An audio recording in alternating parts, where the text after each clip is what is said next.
নমস্কার, আপনাদের প্রত্যেককে ইংলিশ টিউশনে সুস্বাগতম। আজ আমি ইংরাজি রাইটিং স্কিলের একটা গুরুত্বপূর্ণ বিষয় নিয়ে আলোচনা করব।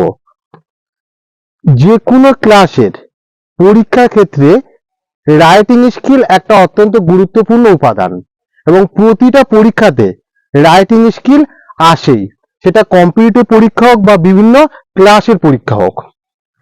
আজকের আমি যে বিষয়টা নিয়ে আলোচনা করব সেটা হলো রাইটিং স্কিলের স্টোরি রাইটিং, অর্থাৎ একটা পরীক্ষার প্রশ্নপত্র যে কোশ্চেন পেপারে বিভিন্ন টুকরো টুকরো প্লট দেওয়া থাকে এবং সেই প্লট অনুযায়ী পরীক্ষার্থী বা স্টুডেন্টদের একটা গল্প লিখতে হয়। অর্থাৎ সেই প্লটটা ছোট আকারে দেওয়া থাকে, মানে একটা ঘটনার সংক্ষিপ্ত, অতি সংক্ষিপ্ত বর্ণনা থাকে প্লট আকারে, এবং সেই প্লট অনুযায়ী একটা স্টুডেন্টকে গল্প একটু বড় আকারে লিখতে হয়।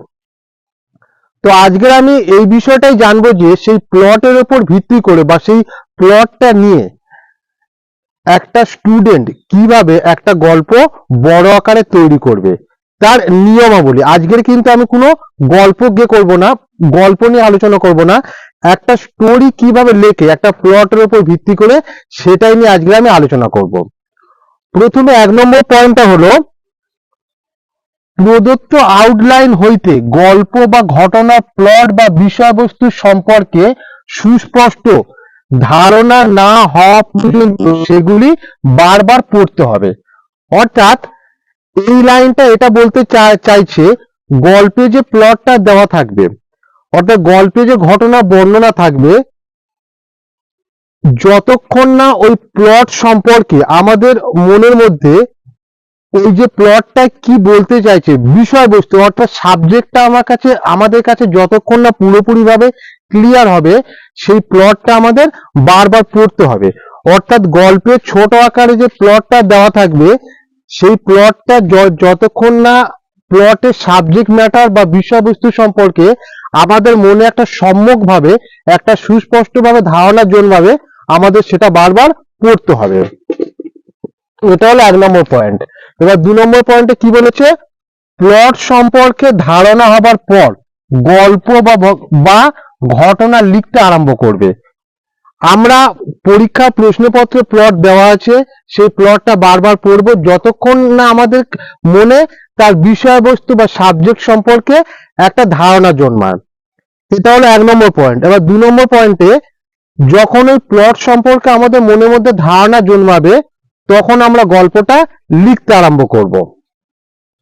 এবার 3 নম্বর পয়েন্টে বলেছে, আউটলাইনগুলি যে অর্ডার বা পর্যায়ে দেওয়া থাকে গল্পের ঘটনাগুলি সেই অর্ডার অনুযায়ী লিখতে হবে।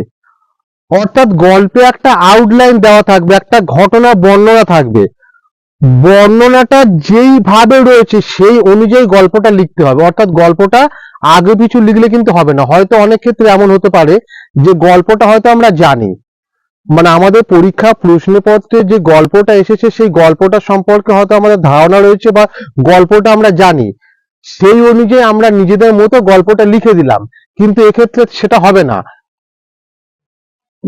গল্পের প্রশ্নপত্রে যেরকম ভাবে একটা ঘটনা পরম্পরা রয়েছে, যেরকম ভাবে একটা প্লট সিরিজ রয়েছে, সেই অনুযায়ী গল্পটা লিখতে হবে।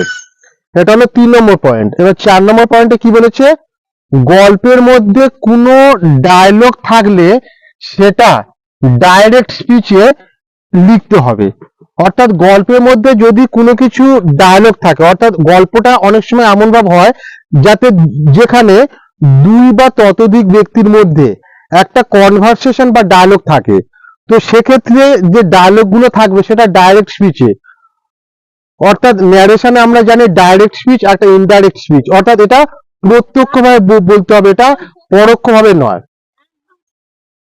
এবার 3 নম্বর 5 নম্বর পয়েন্টটা বলছে, গল্পটির প্রধান চরিত্র, এইটা ভালোভাবে মনে রাখবে, গল্পটির প্রধান চরিত্র, বিষয়বস্তু বা ঘটনার সহিত সুসংগত একটা টাইটেল দিতে হবে। আমাদের যে কোনো গল্প লিখতে গেলে গল্পটার কিন্তু একটা টাইটেল দিতে হবে। গল্প, ঘটনা, গল্পর একটা টাইটেল আমাদের অবশ্যই দিতে হবে। তো সেক্ষেত্রে আমাদের মর্জি মতো কিন্তু কোনো টাইটেল দিলে হবে না, একটা নিয়ম অনুযায়ী টাইটেল দিতে হবে। তো টাইটেলটা দেওয়ার ক্ষেত্রে আমাদের কোন দিকে নজর দিতে হবে? গল্পটা প্রধান চরিত্র, অর্থাৎ যে প্লটটা দেওয়া থাকবে একটা তো গল্পের উপর ভিত্তি করে, সেই গল্পের মানে প্রধান চরিত্রের সঙ্গে সামঞ্জস্য রেখে একটা টাইটেল দেওয়া যেতে পারে।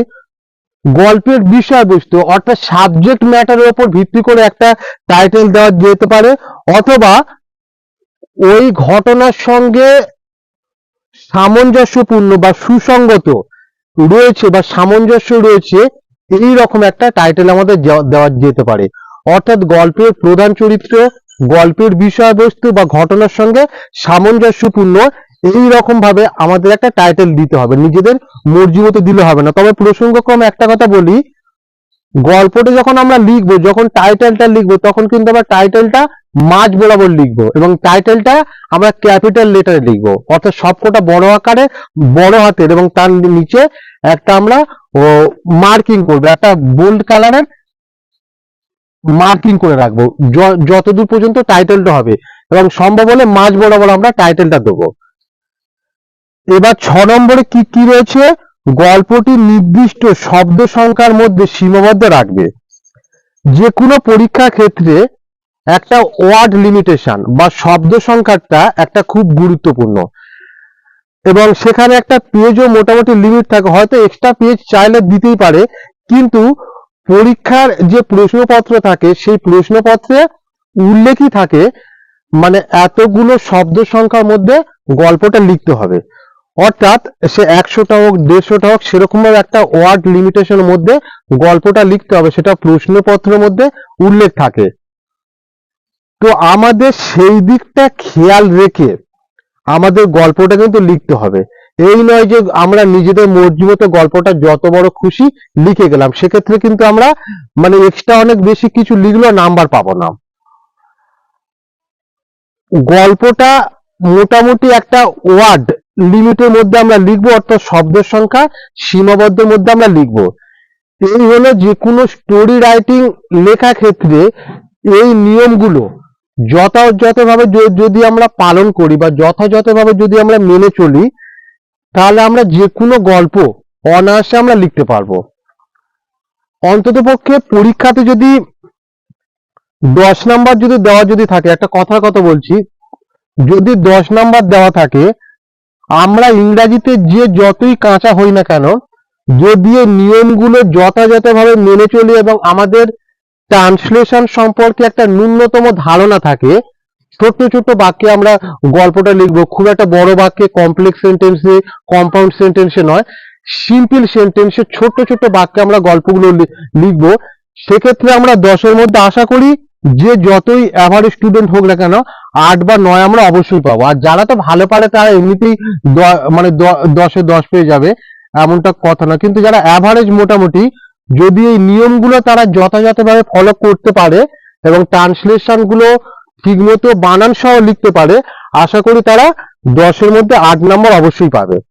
তো পরের দিন আমরা একটা গল্প নিয়ে আলোচনা করব। আজকের আমরা ক্লাসটা এখানে শেষ করছি। আর আমাদের চ্যানেলের ভিডিও সম্পর্কে আপনাদের যদি কোনো কিছু মতামত থাকে নিচে কমেন্ট বক্সে লিখে অবশ্যই জানাবেন। ধন্যবাদ।